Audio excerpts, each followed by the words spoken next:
Let's talk about Kubo's magnum opus, Burn the Witch. It's based on a one-shot. I believe there are only 4 chapters out at the moment. They did not release any other chapters. It was supposed to be a one-shot, but then they got renewed for like a season 2 of the manga. It's weird. So essentially they released an anime movie in Japan, right? You watch the whole thing, but when they released it in the West, Crunchyroll decided to chop it up into 3 parts. So it's a 3-episode combined into one movie. So Japan got the movie, we got the 3 episodes, and honestly, I think the 3-episode format works so much better just because it somewhat fixes the pacing issues this show has, but I think I'm getting ahead of myself.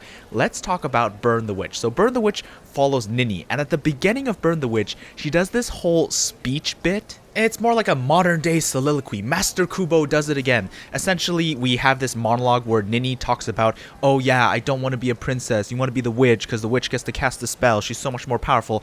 And I liked it. I liked this monologue. I liked the fact that she's an idol. I liked all that stuff. Like the beginning when they're like setting up her character. It's well done. I like it. It's a good start to a movie. But there's no payoff. There's no payoff in the entire movie. In those 3 episodes, they never bring this up again. If you interpret her like little monologue, her little soliloquy in terms of like, hey, I'm a witch, that's it. I'm literally a witch. Like, I am literally a witch, not a princess. That's why I am much happier that I'm a witch.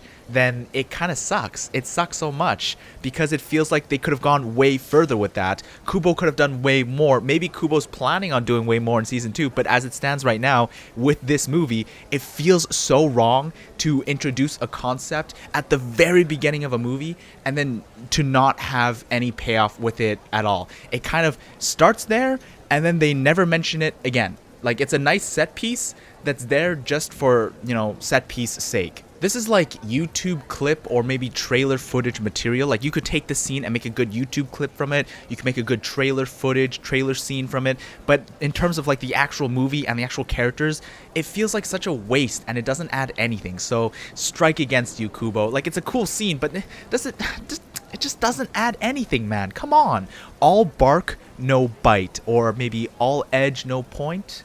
From there, we're introduced to the concept of reverse London. So we have regular London, which is the London we know, and then we have reverse London where there are dragons and there's magic, and Nini is a citizen of reverse London. So she leaves her pop idol life in our world to enter the reverse London of that world. And in that world, they need to fight dragons. She's part of like this core that is responsible for taking care of evil dragons or something, because evil dragons cause great harm to humans, but it's not exactly explained how. We just know that they do cause harm. And this is where I got a little confused, because we see Nini essentially just riding a dragon when the monologue bit was like, hey, dragons are evil, so why are you riding a dragon if dragons are evil? I got really confused. But then it clicked, right? It clicked in my head. Actually, she's not riding a dragon, Ryan. Actually, she's riding a wyvern. See, a wyvern has wings and the feet, but doesn't have the 4 arms and the wings. Therefore, she isn't riding a dragon. And I thought they were like pulling a fast one just like that. Like, I thought Kubo was actually like doing that kind of fast one on me, but it's not true.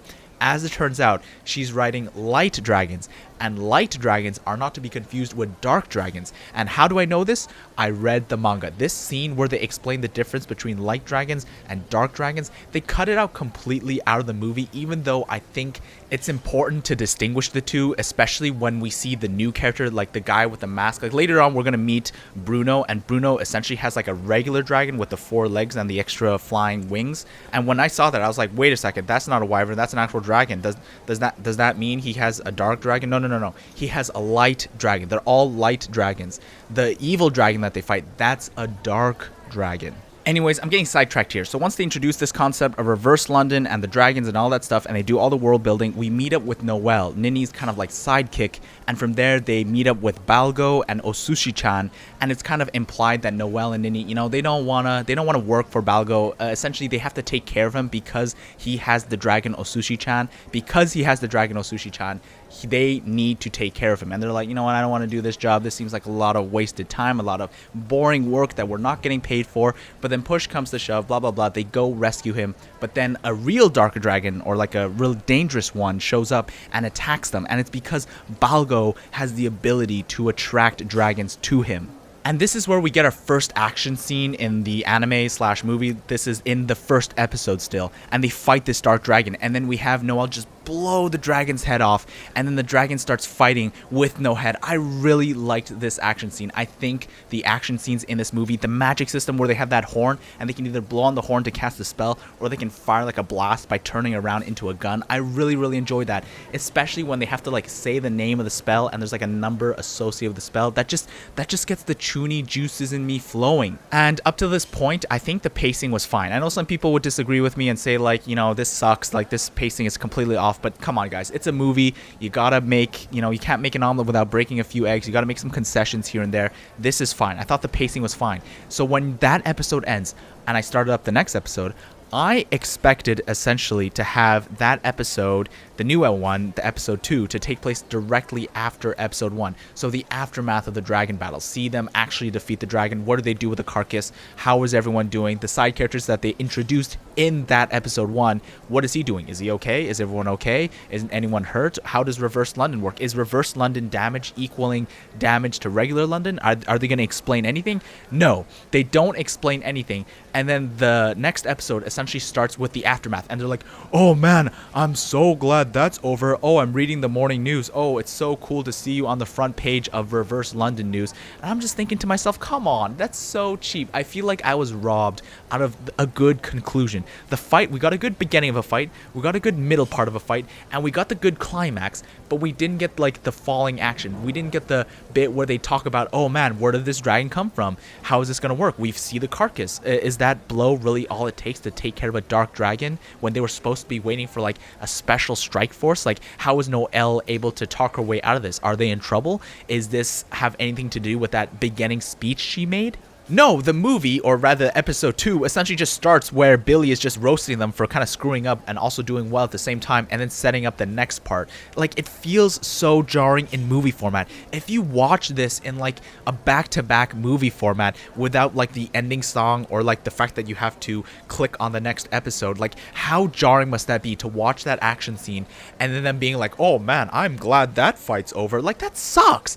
I hate it. I absolutely hate it when shows do that. And that's what I think people mean when they say the pacing is off. If you watch this in a movie format, it feels so wrong. And I think this is a problem because in a manga format, you're waiting weekly, right? You're waiting for next week's chapter. And when you have to wait for next week's chapter, you can get away with fade to black, start with a fresh scene because it's been a week. People don't remember exactly what happened. So in terms of like an anime or manga format, I'd say, you know, it hurts me, but I'd say the pacing isn't the worst I've seen. It's very classic kind of pacing style that animes do. Animes love, or rather mangas love doing that stuff because there's that week gap. Because they have that gap in time, they can get away with it. But you just can't get away with it in a movie format, and it feels so jarring.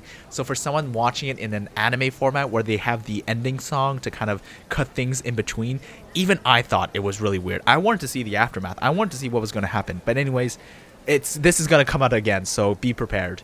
From there, the movie slash anime pulls a fast one. I'd say the movie slash anime is very close. Like, the adaptation is very close to the manga. It's almost 1-for-1 in some scenes, especially the action scenes. It's pretty much 1-for-1. The pacing is following the manga. But they chose to skip this important scene, this world building scene, where it turns out Noelle and our boy Balgo, they're living together, which is why you can see Noelle's kind of bra in the very beginning of episode 1, where Osushi-chan is flying away, and then you can see underwear trailing behind Balgo. I thought Balgo was living with his mom or something as like another slight on Balgo's character because we can laugh at him, laugh at Balgo. But no, Balgo's living with Noelle, and that was Noelle's underwear. Like, that was the running joke. But thanks to the movie, you wouldn't know that. You wouldn't know that Noelle and Balgo are essentially rooming together because they need to look out for Balgo because he attracts dark dragons. But anyways, in this scene, Noelle explains the differences between light dragons and dark dragons, how we have light dragons that work as water purifiers and they make electricity and they kind of help people out. There's like transportation dragons, like there's a bus dragon. That's kind of like the My Neighbor Totoro kind of cat bus thing, but it's a dragon. And I thought this was an important scene. I thought it was world building, and it kind of brings Noelle closer to Balgo, because at this point you think Noelle is just an ice queen that doesn't like Balgo, but thanks to that scene, or the ending scene at the very end of the movie, you know that she's just tsundere ice queen for Balgo. But anyways, the anime skips all of that, so you have no idea about the light dragon and dark dragon distinction. From there, they just kind of shove our main characters towards the next plot. So Billy, their supervisor, is like, I need you to go here for plot reasons, because that's where the plot is. And then Noelle and Nini are like, okay, I guess we should go to where the plot is. And when they arrive at the plot, we get this new character called Macy. And it turns out Macy is Nini's co-pop star in our world, but she managed to find herself in reverse London because she befriended a dark dragon. And this is where I need to talk about the aesthetic, because we get introduced to Bruno. I love the aesthetic of Burn the Witch. You know, talk shit all you want about the plot. Maybe the fights, you hate them, but I thought they were okay. But the character designs, they were amazing. You know how when you watch like a Final Fantasy type characters in a world, like if you play Final Fantasy 15, you know exactly what I'm talking about. You see Noctis and the gang, and they stick out like sore thumbs compared to everyone else in the world. But in terms of like Kubo's world, because I guess they don't draw in the background characters, or all the background characters look kind of plain but not too plain, Bruno and Nini, Noelle, Balgo, they all are designed and aesthetically interesting enough to not be side characters, but are not over designed to be like, hey, you don't look like a main character. Billy's aesthetic, you know, the guy that kind of orders them around, their superior, their commanding officer, if you will, he's kind of like the peak of that, who looks very unique, but at the same time he looks very normal. Same with Balgo, who looks very unique, but he looks very normal. Once again, Nini, Noelle looks very unique, but very normal. Like, I could believe that this hairstyle, although it's a little crazy, could exist in real life. And the aesthetic, like the clothes they wear, everything about them is so cool. It's the rule of cool, but it doesn't go too overboard. I think Kubo hits that sweet spot once again. Bruno is essentially wearing haute couture, right? Bruno is super stylish. You could totally see someone wearing that in real life. It's not like overdone like a Final Fantasy edgy trench coat like an Organization 13 from Nomura. Like, yeah, that looks cool, but at the same time, would someone wear that in real life? Unfortunately, maybe a little yes, but probably no. But Bruno, man. Bruno. Nini, Noelle, their uniforms, those are just cool enough to work in real life. So that's the gist of episode 2. So episode 2, they meet up with Bruno. Bruno says, it was all my plan. It was me all along. I set up everything. They meet up with Macy. They meet up with Balgo. They grab Balgo. They grab Macy. And then they hightail it out of there because Bruno wants to kill them as part of his grand plan. And the episode ends there. And I thought that was a good transition. In terms of an anime format, this is a good transition to next episode when there's a new scene where they're like, hey, we're running away from Bruno, what do we do? And then Bruno shows up and he's like, I'm gonna kill you guys. So to make a long story short, it turns into one of those, we gotta band together and set our differences aside to fight an even greater evil. So what's the greater evil in Burn the Witch? We have the dark dragon. Don't forget, remember, Macy brought over a dark dragon, and when she brought over that dark dragon and they did not finish that dark dragon off in episode 2, I was kind of expecting this, because this is like Japan, or rather the world's favorite trope. The world's favorite, oh man, we gotta set aside our differences to band together to fight an even greater evil. So it turns out that dark dragon that Macy brought over is one of the legendary 7 dark dragons known as Cinderella. And on a side note, there's supposed to be a dark dragon called Bubbles. I need to see the dark dragon Bubbles. I want to see the dark dragon Bubbles. That is the dark dragon I need to see. So part 2, Kubo, please show us Bubbles the dark dragon. That is something I want to see. But anyways, it's called Cinderella because when this dark dragon is bathed in moonlight, it transforms into its true form. And from there we get this really nice action set piece where we see Bruno use his powers. So Bruno uses like spray paint, he puts on a mask, he's got this really punkish look, and then Noelle and Nini obviously use their horns. It's really good. Like, I really like this action scene, very stylistic, and it follows the manga pretty much panel for panel. It's a very close adaptation. And I was really enjoying the fight scene. Don't get me wrong, this fight scene is really good. And then Bruno shows up, does like a finger gun, like a hand pistol thing, and he shoots the dragon's crown. And I'm thinking to myself, they explained earlier that Cinderella can only die if they break all the kind of spike pieces on her crown. But Bruno, or rather Billy, only broke one piece. And if he only broke one piece, that means Cinderella is still at large somewhere. Where's the body? What's going on? What is going on in the aftermath of the battle? Is the battle over? No. The anime does the thing again where they kind of fade to black, and then it's like the aftermath in terms of the characters talking about it. We don't get the actual aftermath of the battle. They just fade to black, and then it's like, oh man, I'm glad that's over. You know, I was sick of it in the first episode. In the first episode, when they did that fast one, I was like, fine. You know, it's kind of like this side one-off monster of the week introducing our characters and their power levels, boss fight. You know, it's fine. But Cinderella is a big deal, and I would have liked to see what actually happened in the aftermath, because let's not forget, Cinderella essentially carpet bombed all of Reverse London. Reverse London, or at least a part of it, has been reduced to rubble, and we don't really see the aftermath. We don't really see actually what happens. We have Billy talk about what happens, we have Ninny talk about what happens, but no one talks about, you know, we don't actually get to see what happened. We don't get to see what happened to Cinderella's corpse, because if I understand the story correctly, they had to blow off all the crown pieces. So in terms of my thinking, Cinderella is still at large somewhere. The city is still leveled. What is going on? There's so much more they could expand on.